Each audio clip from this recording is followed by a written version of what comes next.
ನಾವು ಶಿವಸೇನಾ ಪಕ್ಷ ಕರ್ನಾಟಕ ತಾಲೂಕದಿಂದ ಏನ್ ಕೊಟ್ಟಿದ್ದೀರಿ, ತಮ್ಮ ಅರ್ಜಿಯ ಪ್ರಕಾರ ನಾವು ಸಮಸ್ಯೆಗಳಿಗೆ ಸ್ಪಂದನೆ ಮಾಡ್ತೀವಿ. ಆದ್ರೆ ನಾನು ಇತ್ತೀಚೆಗೆ ಒಂದು 15 ದಿವಸ ಆಯ್ತು ಈ ಗ್ರಾಮ ಪಂಚಾಯತಿಗೆ ಜಾಯ್ನ್ ಆಗಿ. ಮುಂದಿನ ದಿನಗಳಲ್ಲಿ ಏನವ ಸಮಸ್ಯೆಗಳು ನೋಡ್ಕೊಂಡು ನಮ್ಮ ಸಿಬ್ಬಂದಿಗಳಿಗೆ ಕರೆಸಿ ಸಭೆಯನ್ನ ಮಾಡಿ ನಮ್ಮ ಆಡಳಿತಾಧಿಕಾರಿಗಳಿಗೂ ಕೂಡ ಇದು ಗಮನಕ್ಕೆ ತಂದು ಇಲ್ಲಿಯ ಸಮಸ್ಯೆಗಳನ್ನ ಪರಿಹಾರ ಮಾಡಲಿಕ್ಕೆ ನಾನು ಪ್ರಯತ್ನ ಪಡ್ತೀನಿ ಅಂತ ಹೇಳ್ತೇನೆ. ಜೈ ಹಿಂದ್, ಜೈ ಕರ್ನಾಟಕ, ಜೈ ಶಿವಸೇನಾ. ಇವತ್ತು ನಾವು ಶಿವಸೇನಾ ಪಕ್ಷದ ವತಿಯಿಂದ ಬಂಕೂರು ಗ್ರಾಮ ಪಂಚಾಯತಿ ಕಚೇರಿಗೆ ಏನಪ್ಪ ಅಂತಂದರೆ ನಮ್ಮ ಇಲ್ಲಿ ಇರ್ತಕ್ಕಂಥ PDO ಮೇಡಮ್ ಅವ್ರಿಗೆ ಮಾತಾಡ್ಲಿಕ್ಕೆ ಬಂದಿದ್ವಿ. ಏನಪ್ಪ ಅಂತಂದರೆ ಇವತ್ತು ಬಂಕೂರು ಗ್ರಾಮ ಇಷ್ಟೊಂದು ದೊಡ್ಡ ಗ್ರಾಮ ಇದು. ಇಲ್ಲಿ ಸುಮಾರು ಇಲ್ಲಿಲ್ಲ ಅಂದರೆ ಒಂದು 10 ವಾರ್ಡ್. ಇಲ್ಲಿ ಬೇರೆ ಇಲ್ಲಿ ನಮ್ಮ ತರಿತಾಂಡ, ವಾಡ ತಾಂಡ ಅಲ್ಲೊಂದು ಪ್ರತಿನಿಧಿ, ಮತ್ತೆ ಮುತಗಾಕೊಂದು ಪ್ರತಿನಿಧಿ. ಇಲ್ಲಿ ಬಂಕೂರು ಗ್ರಾಮ ಘಟಕದಲ್ಲಿ ಏನಪ್ಪಾ ಅಂತಂದ್ರೆ ಇಲ್ಲೊಂದು 8 31 ಮೆಂಬರ್ಗಳು ಇರ್ತಕ್ಕಂಥ ಈ ಒಂದು ಪಂಚಾಯತಿ.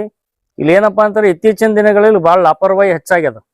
ಯಾವುದೇ ಮೂಲಭೂತ ಸೌಕರ್ಯಗಳಿಂದ ಸಂಪೂರ್ಣ ಈ ಗ್ರಾಮ ಘಟಕ ಅನ್ನೋದು ವಂಚಿತರಾಗ್ಯಾರ.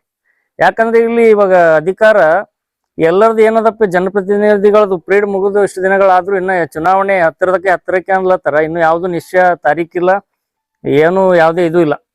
ಈಗ ಏನದಪ್ಪ ಆಡಳಿತ ಪಕ್ಷ ಏನಪ್ಪಾ ಇಲ್ಲಿ ಅಡ್ಮಿನಿಸ್ಟ್ರೇಷನ್, ಈಗ ಇವ್ರು ಯಾರು ಆಫೀಸರ್ಸ್ ಅರ, ಇವ್ರು ಯಾವಾಗ ಬರ್ತಾರ ಯಾವಾಗ ಹೋಗ್ತಾರ ಅದು ಎಲ್ಲ ಗ್ರಾಮದವ್ರಿಗೆ ಗೊತ್ತು. ಇಲ್ಲಿ ನಮ್ಮ ಭಾಳ ಜನ ಇವತ್ತು ಅಮೃತ್ ಜೋಗಿ ಅವರಾಗಿರ್ಬೇಕು, ನಮ್ ಗಣೇಶ್ ಪವಾರ್ ಅವರಾಗಿರ್ಬೇಕು, ನಮ್ ನಾಗರಾಜ್ ಕರ್ದಳ್ಳಿಕರ್ ಮತ್ತೆ ಇನ್ನಿತರ ಗ್ರಾಮದವ್ರು ಎಲ್ಲರೂ ಏನದ ನಮ್ಮ ಶಿವಸೇನಾ ಕಚೇರಿಗೆ ಬಂದು ಇವೆಲ್ಲ ಸಮಸ್ಯೆಗಳು ಹೇಳಿದ್ದಕ್ಕ ನಾವಿವತ್ತು ಇಲ್ಲಿ ಬರ್ಬೇಕಾಯ್ತು. ಏನಂದ್ರೆ ಇಲ್ಲಿ ವಿಶೇಷವಾದಂತಹ ಮೂಲಭೂತ ಸೌಕರ್ಯಗಳಲ್ಲಿ ಪ್ರಥಮದಲ್ಲಿ ಬರ್ತಕ್ಕಂಥದ್ದೇ ನೀರಿನ ಕೊರತೆ. ಇವತ್ತು ಕುಡಿಯೋ ನೀರೇ ಇರ್ಲಿಲ್ಲ ಅಂದ್ರೆ ನಾವು ದಿನಚರಿಯಲ್ಲಿ ಬೆಳಿಗ್ಗೆ ಎದ್ದು ರಾತ್ರಿ ತನಕ ನೀರಿರ್ಲಾರ್ದೆ ಯಾವ್ದು ಕೆಲಸ ಇಲ್ಲ. ಇವತ್ತು ಫಸ್ಟ್ ನೀರಿನ ಏನಪ್ಪಾ ಅಂತಂದ್ರೆ ವ್ಯವಸ್ಥೆ ಸಂಪೂರ್ಣ ಎಲ್ಲರಿಗೆ ಆಗುವಂಗ ಮಾಡ್ಬೇಕು. ಅದೇ ಇಲ್ಲಿ ಕೆಡ್ತಾ ಇದೆ. ಪದೇ ಪದೇ ಕೇಬಲ್ ಕಳೋಯ್ತು ಅಂತ ಹೇಳ್ತಾರ, ಮೋಟ್ರ್ ಸುಟ್ಟದ ಅಂತ ಹೇಳ್ತಾರ. 5 ದಿನ 6 ದಿನ ತಿಂಗಳನ್ಯಾಗ ಒಂದು 2-3 ಸರ್ತಿ ಇದೇ ರೀತಿ ಆಗ್ಯದ. ಮತ್ ಜನರಿಗೆ ಐನ ಹಬ್ಬ ಆಚರಣೆಗಳು, ನಾಗರ ಪಂಚಮಿ ಇಷ್ಟು ದೊಡ್ಡ ಹಬ್ಬ ಇತ್ತು. ಈ ಗ್ರಾಮದಾಗೆ ಇಂಥವೆಲ್ಲ ವಿಲೇಜಸ್ನಾಗೆ ಇಂಥ ಗ್ರ್ಯಾಂಡ್ ಸೆಲೆಬ್ರೇಷನ್ ಆಗ್ತಾವ ಈ ಫೆಸ್ಟಿವಲ್ ಎಲ್ಲ. ಇವ್ರು ಹಿಂಗೆಲ್ಲ ನಿರ್ಲಕ್ಷ್ಯ ವಹಿಸಿ ಕೇಬಲ್ ತಂದು ಹಾಕ್ಲಿಕ್ಕೆ 5-6 ದಿನ ಮಾಡ್ಯಾರ. ಇದು ನಾವು ಶಿವಸೇನೆ ಪಕ್ಷ ಉಗ್ರವಾಗಿ ಖಂಡಿಸ್ತೀವಿ. ಈಗ ಅದಕ್ಕೆ ನಾವೇನಪ್ಪಾ ಅಂತಂದ್ರೆ ಇಲ್ಲಿ ಅರ್ಜಿ ಕೊಟ್ಟಿವಿ. ಮತ್ತ ಇಲ್ಲಿ ಸ್ವಚ್ಛತೆ ಕಾರ್ಯನೂ ಬಹಳ ವಿಳಂಬ ಆಗ್ಯದ. ಇಲ್ಲಿ ಕಂಪ್ಲೀಟ್ ಏನದ ಚರಂಡಿಗಳು ಒಂದೂ ಸ್ವಚ್ಛ. ಅಲ್ಲಿ ಪಂಚಾಯತಿ ಮುಂದಿದ್ದಿವೆ ಗಟ್ರಗಳನ್ನೆಲ್ಲ ಕಸ ತುಂಬ್ಯದ.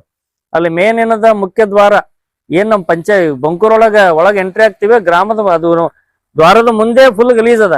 ಅದು ಸ್ವಚ್ಛತೆ ಮಾಡ್ಬೇಕು. ಎಲ್ಲ ಸ್ವಚ್ಛತೆ ಏನದ ನಿಭಾಯಿಸ್ತೀನಿ ಅಂತ ಹೇಳಿ ಮೇಡಮ್ ಅವ್ರಿಗೆ ಇವತ್ತು ನಾವು ಮೆಮೊರಾಂಡಮ್ ಕೊಟ್ಟಿವಿ. ಅವ್ರ ಏನದ ನಾ 15 ದಿನ ಆಯ್ತು ಬಂದು, ನಾನು ಸ್ವಲ್ಪ ಕಾಲಾವಕಾಶ ಕೊಡ್ರಿ, ನಾ ಎಲ್ಲ ಸರಿಪಡಿಸ್ತೀನಿ, ಎಲ್ಲ ರೀತಿಯಲ್ಲಿ ಏನದಪ್ಪ ಅಂತಂದ್ರೆ ಕೆಲಸ ಮಾಡಿ ತೋರಿಸ್ತೀನಿ, ನನಗೆ ಅವಕಾಶ ಕೊಡ್ರಿ ಅಂತೇಳಿ ಅವ್ರು ಮನವಿ ಮಾಡ್ಕೊಂಡಾರ. ನಾವು ಮನವಿ ಪತ್ರ ಕೊಟ್ಟಿವಿ.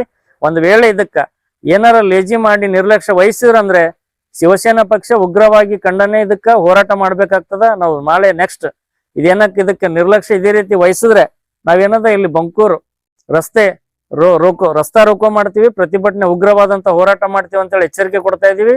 ಜೈ ಶಿವಸೇನಾ, ಜೈ ಹಿಂದ್, ಜೈ Karnataka. This news sponsored by SS Marigold degree and PU college Shahabad. Admission open हो चुके हैं 2026-27 के लिए। आर्ट्स, साइंस और कॉमर्स स्ट्रीम्स अवेलेबल हैं। वक्त आ गया है अपने लक्ष्य को पाने का। आज ही अप्लाई करें। SS मारगोल्ड कॉलेज, जहां से शुरू होता है आपके सपनों का सफर।